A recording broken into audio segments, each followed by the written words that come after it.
What would you do if the woman you gave everything for called you a failure in front of your entire family and didn't even know she was being recorded?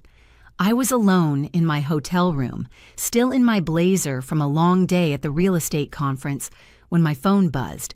A text from my cousin, Jenna. "You need to see this, I'm so sorry." Attached was a live stream link.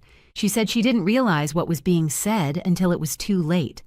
I clicked it, and everything changed. There on screen was my mother sitting at our family dining table, wine glass in hand, completely unaware she was being broadcast live on the internet. "Oh, please," she scoffed, rolling her eyes. "My daughter thinks selling houses makes her successful. She couldn't hack it in nursing school. Now she's just wandering through life like a desperate failure." I froze. My chest tightened. It felt like the air had been sucked out of the room. She was talking about me, mocking me, with my aunts and uncles around her laughing, all these grand dreams about becoming a nurse, and now she just sells houses to people who actually succeeded in life. My name is Sid Sullivan. I'm 32 years old, and for the past 5 years, I've quietly paid for every one of my mother's medical bills. Nobody at that table knew the truth. When Mom was diagnosed with aggressive rheumatoid arthritis, I dropped out of nursing school. I was thriving, aced my classes, building toward a career I loved. But then came the call. Mom had collapsed at work. From that moment on, everything changed. She cried in the hospital bed, whispering, "How am I supposed to afford this?" Her insurance barely covered anything. So I stepped in. I promised I'd figure it out, that I'd take care of her. I picked up real estate because it offered flexibility and decent income. While other agents chased commissions, I was driving to her appointments, handling insurance paperwork, and covering every dime her treatments required. Her medications, her specialists, the weekly physical therapy, it added up fast. But I made it work. I worked 60-hour weeks, ate budget dinners, and emptied my savings over $100 over 5 years. And she knew, or at least I thought she did, because sometimes she'd look at me and say, "You've become so responsible." Those rare moments of gratitude kept me going, kept me hoping that deep down she appreciated what I gave up. But that live stream shattered the illusion. Remember when she dropped out of nursing school, my mom laughed on the video. She came home crying because the exams were too hard. Pathetic. I sat in silence, in my hotel room, crying. Because I hadn't dropped out, because I couldn't handle it, I left to save her. And the wine she was sipping, I bought that. For family dinners she didn't even invite me to this time. She called me a failure while living off my sacrifice. And no one at the table objected. They laughed, they nodded along. That wasn't pain talking. That wasn't old school motivation. That was betrayal, raw and deliberate. I drove home from Providence in a fog. 2 hours on the interstate, but I barely remembered the drive. All I could hear was her voice echoing in my head like a wound that wouldn't close. She doesn't have what it takes. Some people just aren't cut out for real achievement. Words she never would have dared say to my face, but happily poured out to an audience online. I hadn't told my mom I was coming back early. She thought I was still in Providence networking and shaking hands. But I had something more important to do. Jenna texted again, "I'm at the coffee shop on Maple. Meet when you're ready." I grabbed the manila folder I'd carried for years labeled Mom Medical. Inside 5 years of meticulous records, every prescription receipt, insurance forms, bank statements, copays, specialist visits, mileage logs from doctor runs, over $120,000 in documented support, not for taxes, not for reimbursement, just so I could keep track of the life I was putting on hold. I slid into the booth across from Jenna, her oversized headphones perched around her neck and guilt written across her face. "I'm so sorry, Sid," she blurted. "I didn't know she'd say that stuff. I just thought I was filming a normal dinner." I opened the folder between us. Actually, I said quietly, "Thank you." Her eyes scanned the documents. Pages and pages. This is thousands of dollars. Over $100,000 I corrected. I put my nursing dreams, my savings, even my relationships on pause. for her. She looked up, no longer shocked, now angry, and she calls you a failure. That's messed up. I nodded, feeling something shift in me. I'd always thought her harsh words were just pain talking, that maybe under the lectures and criticism there was pride. But that video proved it. She didn't see me at all, not as a daughter, not as a person. Jenna asked the question I hadn't even said out loud yet. So, what are you going to do? I didn't hesitate. I'm done. That afternoon, I filed the paperwork to remove myself from all of her insurance and medical accounts. No confrontation, no warning, just freedom. Then I opened my banking app. For 5 years, I'd been saving what little I could for someday for nursing school. I transferred every penny into my personal account. I've spent 5 years being her safety net, I told Jenna. That ends today. And then I showed her something I hadn't shared with anyone else. An acceptance letter. I'd been reaccepted into the nursing program months ago. I almost deferred again because of Mom's latest round of treatments. But not this time. I start in the fall, I said, and I'm not deferring again. The next morning, I didn't drive Mom to her doctor's appointment. I didn't refill her prescription. I didn't answer her calls. Instead, I sat at my dining room table, papers spread across the surface like a battlefield, and began cutting every financial tie I had to her. I called the insurance company. You want to remove yourself as guarantor on Patricia Sullivan's account? Yes, effective immediately. Her premiums will increase substantially. I understand. Please send the confirmation to her home address. The letter would arrive in a week. Just enough time to get ahead of the explosion I knew was coming. Her text started around noon. Where are you? The doctor's office says, my card got declined. Fix this now, Sinead. Are you ignoring me? Answer your damn phone. Each message only made me feel lighter, freer. I silenced the phone and turned to the next task, my family. I opened a blank email to every relative who ever commented on how strong my mom was. Every aunt, uncle, cousin who'd praised her sacrifices. Subject line, important my role in Patricia Sullivan's care. Dear family. After much reflection, I've decided to step back from managing my mother's medical care and finances. For the past 5 years, I've been solely responsible for over $120,000 in expenses, medications, insurance premiums, specialist visits, and more. Attached is a detailed record of everything I've covered, in case any of you would like to offer support going forward. This decision was not made lightly. Best Sinead, I attached the spreadsheet. No emotion, just facts. Let them see the numbers. Let them see the reality behind the woman they thought was helpless. Jenna sent me the full video later that evening, the original live stream now removed from her profile. I downloaded it. Saved 3 copies. I didn't know if I'd ever need it, but part of me wanted to. I was reviewing client files when the doorbell rang. Through the peephole, my mother's face flushed, fists clenched, rage barely contained. I didn't open the door. Sinead, I know you're in there. What are you doing? You missed my appointment. My medication was denied. Open this door? I spoke calmly through the wood. You'll be getting information from the insurance company soon. I suggest you read it carefully. Silence. Then, is this about money? After everything I've done for you, I nearly laughed. Goodbye, Mom. Please don't come back. I walked away. Her voice faded behind me, and with every step I felt something fall away, like I was finally peeling off a skin that never fit me to begin with. The family reaction came fast. Group chats exploded. Aunt Maureen, I'm appalled you'd abandon your mother like this. Uncle James selfish, cruel. Cousin Thomas, sort out your petty drama in private. Only Jenna and my great-aunt Bridget responded with kindness. It takes courage to stand up for yourself, Bridget wrote. Call me if you need anything, dear. Everyone else blocked. Their silence, strangely peaceful. 3 days later, I walked across the campus of Boston City Nursing School with a backpack on my shoulder and hope in my chest. The admissions advisor raised an eyebrow as she flipped through my reactivation file. You've been out of the program for quite a while, Miss Sullivan. Yes, but I've kept studying. I'm ready. I was more than ready. The placement exam was scheduled for the following Friday. I had every old textbook bookmarked, highlighted, and worn at the edges, from late-night study sessions squeezed between open houses and insurance calls. For the first time in years, I was choosing myself.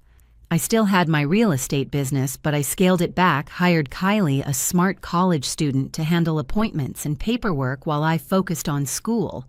The income dip was noticeable, but so was the relief. No more surprise copays. No more managing someone else's crisis. My home felt quiet. My headspace even quieter. I didn't think much of the Boston Real Estate Association's annual gala. I'd ignored the event for years, too busy juggling obligations to care about networking. But when my broker nominated me for the Resilience in Real Estate Award, I was stunned. "You're a shoo-in," said my colleague Jeffrey. "You supported your mother, kept your business alive, and now you're back in nursing school." That's next-level grit. I didn't expect to win, but I went to the ceremony anyway. I bought myself a new dress, my first personal splurge in years. Navy blue, simple, elegant. For once, the only role I was playing was me. As the ballroom filled, my phone buzzed. Once, then again. Then 5 missed calls from a number I didn't recognize. A text popped up, "It's Jenna, using Uncle Patrick's phone. Emergency. Call back ASAP." My heart dropped. I stepped into the hallway and called her back. "I'm so sorry, Sid," she said. "I'm at the hospital with your mom." She collapsed. "They think it's a reaction to her new medication. She's asking for you." That familiar pressure twisted in my gut. The guilt, the fear, the reflex to drop everything. But it didn't consume me this time. "Is she stable?" "Yes, but they're keeping her overnight. Uncle Patrick is here too." The crowd in the ballroom began filing in for the awards presentation. "I'll come after the event," I said calmly. "Please tell the doctors I'll answer any questions they have tonight." Jenna hesitated. "Are you sure I'm not abandoning her?" I said.